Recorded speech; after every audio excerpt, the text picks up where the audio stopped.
Hello everyone, and welcome to English Teacher's Guide to Everything You Need to Know About Poppies by Jane Weir. Now the idea of this video is to give you perfect mark analysis that you'll need for your exams in the shortest time possible. So here's the poem. You should have read this 3, 4, 5, 6 times already. It should be smothered with your own notes. What we're now going to do is to enhance those notes to ensure you get perfect marks in your exams. Okay, so what's the basic meaning of this poem? What's it essentially about? Well, the poem pretty much explores the nature of grief. The speaker, who we presume is a mother, doesn't necessarily have to be, but it looks as if that's the way the speaker, the poet, wanted it to be, recalls the day her son left to go to war. During the flashback, the speaker recalls the sadness of letting a child leave for war. That's where we get the imagery of the dove in the cage, but we'll come back to that. Then the poem concludes with the speaker at a war memorial. This not only helps us to remember her son, but it allows us as readers to reflect on the loss of individuals at war altogether. Okay, so once you've added those to your notes, let's then move on. So, form. What can we say about this to achieve perfect marks? Well, the title, the poppy, has become a symbol of remembrance. It represents the lost soldiers from the First World War onwards, and therefore, the title instantly creates a sombre tone of remembrance and death for those who are familiar with the idea. Having the speaker as the mother helps us to explore and understand the hardship associated with losing a child on the home front rather than on the war front. And there are plenty of poems that explore loss at war, but not necessarily loss at home. And finally, using the free verse form creates a clearer sense of conversation between the reader and the speaker. It makes the grief seem more realistic rather than poetic. So it highlights the plight and the feelings of an actual being rather than some kind of poetic character, although obviously that's exactly what this is. So add those to your notes and let's continue. So structure.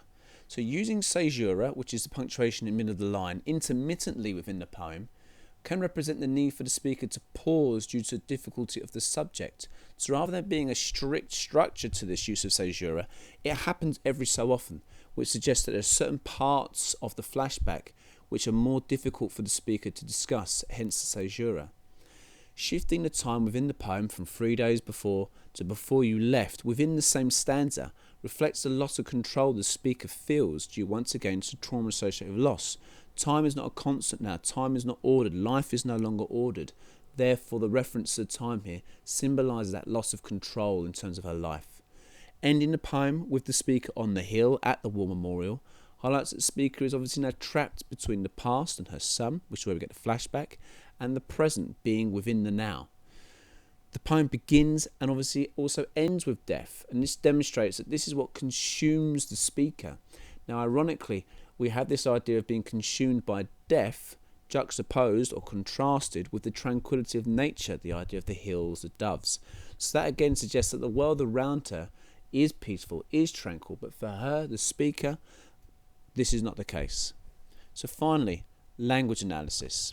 So Weir, the poet, constantly uses imagery related to touching the loss.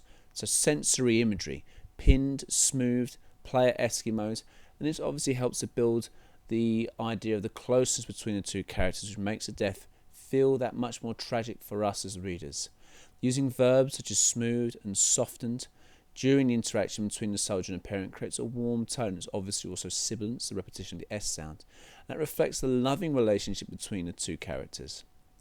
The use of dove, which you mentioned earlier, is imagery which reflects the freedom the soldier felt of being released from the cage and into the world. So part of that idea is the concept of a parent letting their child go, letting them experience the world.